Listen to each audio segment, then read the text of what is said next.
First JPC exam 2003 paper compromise, second JPC exam 2006 compromise, third JPC exam 2008 compromise, fourth JPC exam 2010 compromise, 7 to 10th JPC combined civil service exam 2021 roll number scandal, JSSC civil engineer exam 2022 paper leak, JSSC CGL 2024 paper leak, 11 to 13 JPSC PT exam March 2024 paper leak, again JSSC Jharkhand excise constable exam 2023-2024 paper leaked, 14 JPSC combined civil service PT exam paper leaked. और मैं कितने paper leak गिनूं?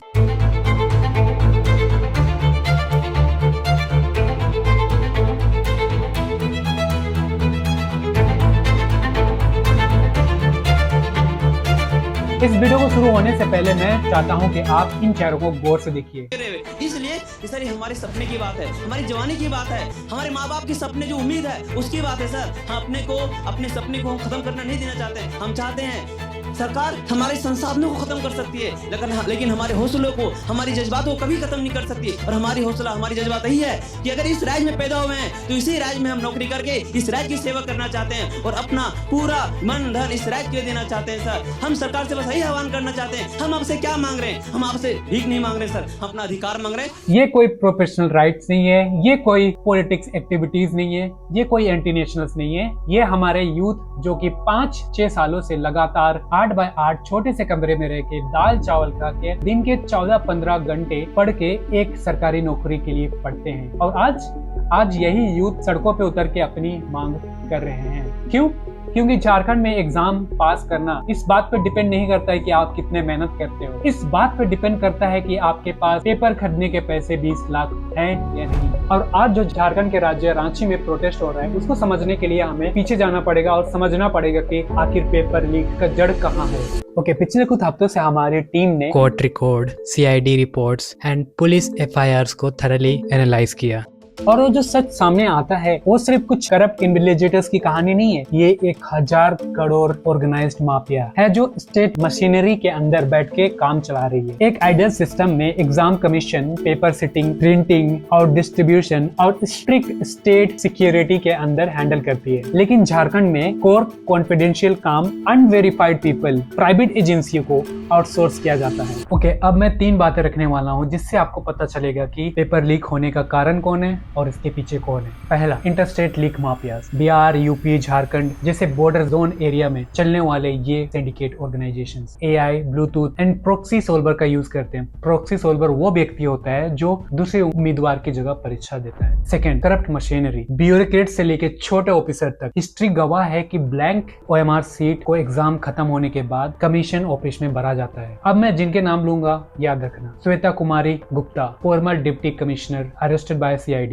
L Yangte, former chairman of JPSC. हालांकि CID अभी भी investigate कर रही है। There is no evidence that this are the people are responsible, but I want to tell you one thing, there is no one person is involve. ये party बड़ी है, इसमें बड़े लोग इन्वॉल्व हैं।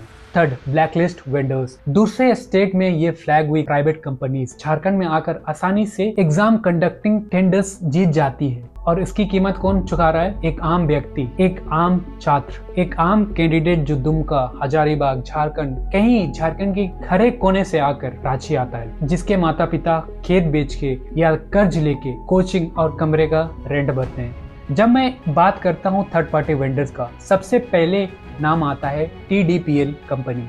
एक डाटा प्रोसेसिंग कंपनी है जिसकी रिस्पॉन्सिबिलिटीज एग्जाम के डाटा को सिक्योर करना, एग्जाम लॉजिस्टिक को सिक्योर करना, ओएमआर सीट को हैंडलिंग करना, रिजल्ट प्रोसेसिंग करना, रिकॉर्ड मैनेजमेंट करना। इससे एक व्यक्ति का नाम निकलता है अभय कुमार तिवारी, जो मार्केटिंग मैनेजर है। He has been accused. अब मैं एक बात बता दूं, ये वही कंपनी है जो उत्तर प्रदेश में ब्लैकलिस्ट हुई है। हालांकि there is no evidence in the public record, but मैं एक बात बता दूं, जो पावर में होता है वो सच को भी छुपा सकती है। ओके, नाउ अब मैं समझना चाहता था कि 14 जेपीसी एग्जाम पेपर लीक हुआ, इसकी शुरुआत कहाँ से हुई। तो हमारे साथ है Krishna Biruli and Usha Purti, who has been graduated from TISS Mumbai. I think protest mainly इस वजह से चालू हुआ क्योंकि जब ये जो 14th जेपीएससी का जो रिजल्ट आया उसमें ऐसा पाया गया कि कोई तो एक कैंडिडेट था जो हजारीबाग से था, उसने उतने क्वेश्चंस अटेम्प्ट भी नहीं किए थे जितने उसको मार्क्स आए हैं और उसने क्वालिफाई किया है प्रीलिम्स। एंड इसकी वजह से और भी बहुत सारी बातें पता चली। उसी टाइम सीआईडी की भी वो जांच चल रही थी। आई आस्क्ड देम अबाउट क्या सीजेपी प्रोटेस्ट कहीं ना कहीं कारण हो सकता है। झारखंड के स्टूडेंट का मनोबल भी बढ़ा सीजेपी को देखते हुए, तो क्या सीजेपी भी एक कारण है? स्टूडेंट लोगों ने अपनी आवाज उठाई और सड़कों पर उतर आए हैं। मेरा ये मानना है कि ये जो प्रोटेस्ट हो रहे हैं कहीं ना कहीं this is kind of has become a snowball effect के चलते ये प्रोटेस्ट और थोड़ा बड़ा हो गया। और जैसे कि हम लोग देखे सीजेपी प्रोटेस्ट जो नीट स्टूडेंट्स के लिए नीट पेपर लीक के अगेंस्ट हुआ था, तो एक ऑलरेडी माहौल है, कहीं ना कहीं एक स्नोबॉल इफेक्ट बन के पिछले जो पुराने लीक्स हुए हैं, पेपर लीक्स जितने भी 2003 से लेकर, वो गुस्सा कहीं ना कहीं स्टूडेंट्स के अंदर है जो अभी बाहर निकल के आ रहा है। और ये जो अभी नेशनल लेवल पे प्रोटेस्ट हुआ है उसने आश्वासन दिया है स्टूडेंट्स को कि बदलाव हम लोग ला सकते हैं। अब आपको समझ में आ गया हो कि प्रोटेस्ट क्यों हो रहा है। लेकिन आप जब प्रोटेस्ट एरिया पे जाते हो, जयपाल सिंह मुंडा स्टेडियम जाते हो, तो वहां आपको पता चलता है कि दो गुटों में प्रोटेस्ट हो रहा है। आखिर क्यों? आइए जानते हैं अर्पित एंड कैमरामैन रोशन के साथ। जब मुद्दा एक है तो यहाँ पे देख रहा हूँ, यहाँ पे दो गुट क्यों बटे हुए? एक पंडाल वहाँ पे लगा हुआ है, एक पंडाल यहाँ पे लगा हुआ है। ये दोनों कैसे? देखिए, वो एक विशेष राजनीतिक दल का मंच है और हम लोग का प्योर छात्रों का आंदोलन यहाँ पे है। और देखिए, मुद्दा एक ही है, तो आप जो कोई भी आंदोलन करना चाहते हो वो स्वतंत्र है करने के लिए, उसमें कोई दिक्कत नहीं है। लेकिन आपने जब सत्ता पक्ष को चुना तो आपने विपक्ष को भी चुना, तो विपक्ष के आने से यहाँ से आप लोग क्यों चाहते हैं कि यहाँ पे कोई पॉलिटिकल एजेंडा बनेगा या फिर लोगों को एक्सप्लॉइट किया जाएगा? देखिए, हम लोग को कोई पार्टी से नाराजगी नहीं है। हम लोग चाहते हैं कि आप सभी सपोर्ट करें, लेकिन नैतिक रूप से करें। आप हम लोग को बैक सपोर्ट की तरह करें। लेकिन कुछ लोग हैं जो चाहते हैं कि नहीं, हम फ्रंट फुट पे खेलना चाहते हैं, तो उनसे हमारा अनुरोध रहेगा कि वो हमें नैतिक समर्थन दे। हमें उनसे कोई दिक्कत नहीं है। ओके, अभी समझते हैं स्टूडेंट का क्या डिमांड है। 20 साल तक जितने भी पेपर लीक हुए हैं उन पे गवर्नमेंट का क्या एक्शन दिया गया था। एडमिनिस्ट्रेटिव चेंज की बात कर रहे हैं, एक सिस्टमिक चेंज की बात कर रहे हैं, क्योंकि जो पेपर लीक है, गलत काम हो रहा है गवर्नमेंट एग्जाम रिक्रूटमेंट में, वो बस बहुत बड़ा नेटवर्क है, पूरा सिस्टम इन्वॉल्व है इसमें। बस अरेस्ट करने से कुछ लोगों को ये प्रॉब्लम खत्म नहीं हो जाएगा, क्योंकि ये जो चीजें हैं ये सीरीज में हो रही है, ये रुक नहीं रही है। ओके, इसका मतलब ये है we can not deny that कि ये गवर्नमेंट की गलती है। गवर्नमेंट की गलती है, at the same time it is a very big game and administrative bodies की भी गलती है। तो ये कह देना कि एक पॉलिटिकल पार्टी के चलते पेपर लीक्स हो रहा है, ये भी सही नहीं है, क्योंकि इट्स अ सिंडिकेट। ये पूरा एक नेटवर्क है और इस नेटवर्क को काम करने के लिए पॉलिटिकल पार्टीज का बैकिंग चाहिए होता है और एडमिनिस्ट्रेटिव बॉडीज में जो प्रेजेंट है लोग, उनका सहायता चाहिए होता है। तो ये एक छोटा मोटा ऑपरेशन नहीं है। पेपर लीक है, वो किस तरीके से हो रहे थे? क्योंकि बहुत अलग अलग तरीके से पेपर लीक हो रहा है। टेलीग्राम में एक दिन पहले पेपर लीक हो रहा है, कभी OMR शीट है वो खाली रखे जा रहे ताकि बाद में भर दिया जाएंगे, या फिर इंटरव्यू के टाइम मार्क्स बढ़ा दिया जा रहा है। तो ऐसे बहुत सारी डिस्क्रिपेंसीज हैं अलग अलग लेवल पे। There is a saying, one bureaucrat replaced by the another bureaucrat. In simple शब्दों में बताए तो एक करप्ट ऑफिसर रिप्लेस होता है अनदर करप्ट ऑफिसर के साथ। इसको समझते हैं। एक ऑफिसर को रेस्टिगेट किया जाता है या हटाया जाता है तो उसको रिप्लेस किया जाता है दूसरे ऑफिसर्स के साथ। आप कैसे गारंटी करोगे कि वो जो ऑफिसर है, पिछले जो लीक्स हुए हैं वो लीक्स को रोके या सही से एग्जीक्यूशन हो?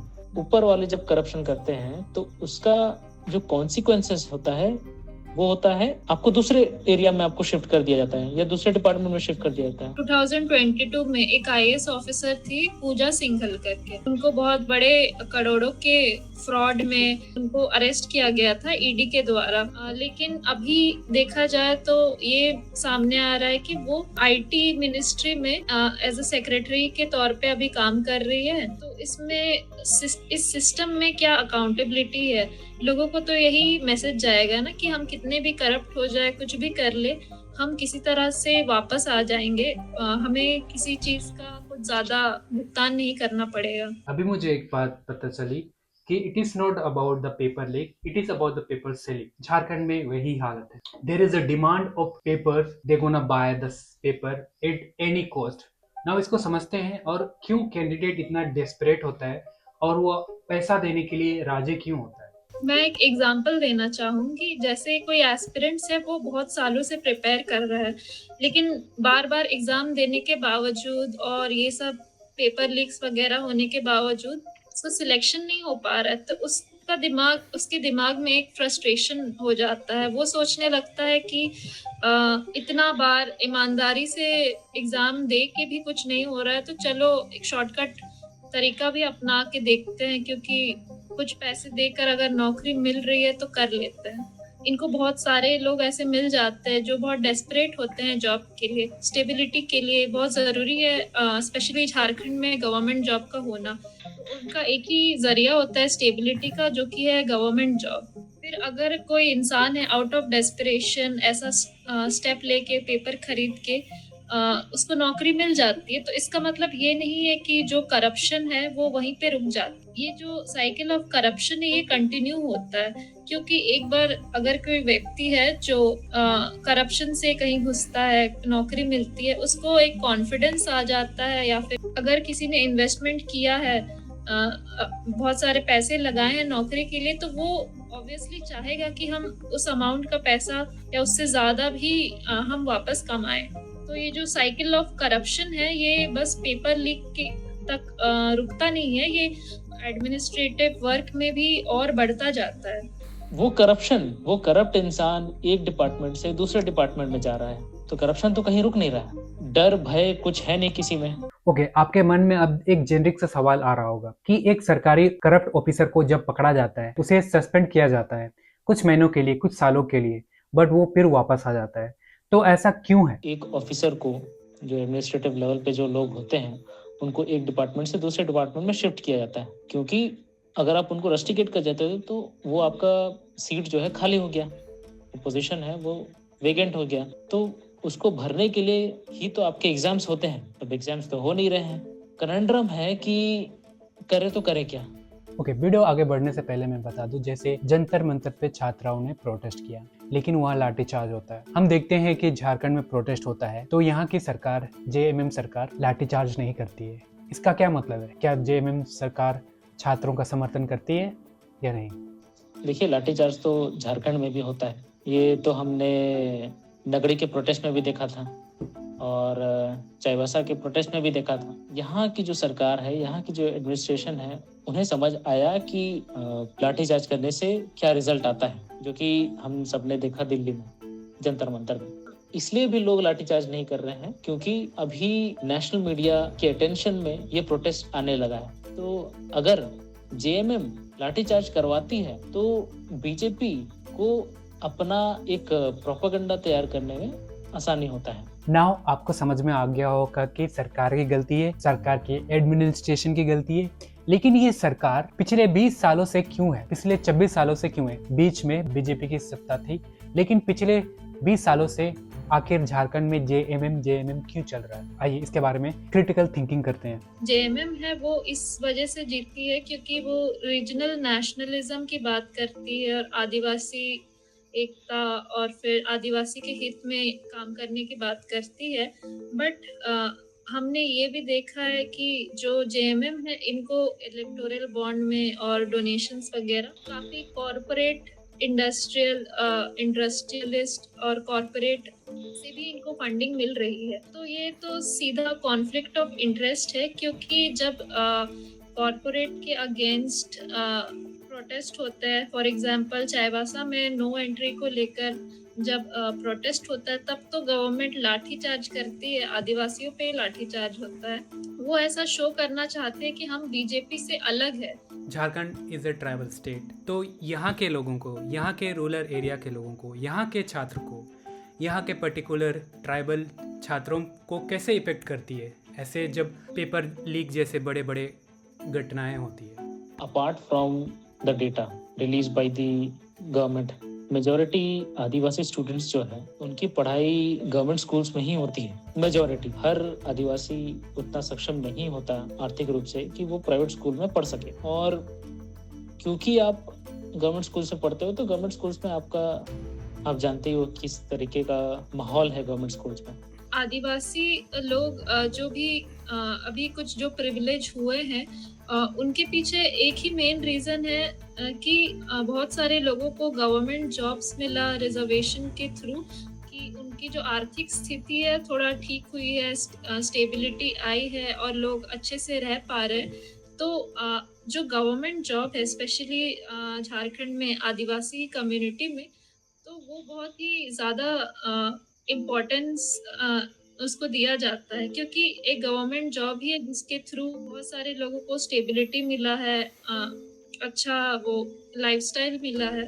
तो गवर्नमेंट जॉब एक ड्रीम है बहुत सारे लोगों के लिए, लेकिन इतने सारे जब पेपर लीक वगैरह ये सब होता है, जो रूरल एरिया से है, जो गवर्नमेंट स्कूल से पढ़े हैं, तो उनके पास इतना अपॉर्चुनिटीज रहता नहीं है कि वो ठीक से प्रिपेयर कर पाए, ज़्यादा इन्वेस्ट करे कोचिंग सेंटर्स वगैरह में। अगर ऐसा स्थिति बना रहेगा तो जो आदिवासी स्टूडेंट्स हैं स्पेशली रूरल एरिया में, उनके साथ सबसे बड़ा आई थिंक नाइंसाफ़ी होगा, क्योंकि एक मतलब एक अजम्पशन है कि अगर ये सारे एग्ज़ाम्स अगर फेयरली सही तरीके से हो रहे हैं तो सबको इक्वल अपॉर्चुनिटी मिल रही है। लेकिन जो एक पूरा एजुकेशन सिस्टम है झारखंड में, वो ही शुरू से बहुत अनफेयर है, स्पेशली जो रूरल बैकग्राउंड से है स्टूडेंट्स उनके लिए। आदिवासी स्टूडेंट्स के लिए तब और भी ज़्यादा इम्पोर्टेंट होता है गवर्नमेंट जॉब्स में अपना जॉब सिक्योर करना। आप लोग में से भी बहुत लोग होंगे जिनके माता पिता गवर्नमेंट जॉब में होंगे, कारण से आज हम लोग पढ़ पा रहे हैं।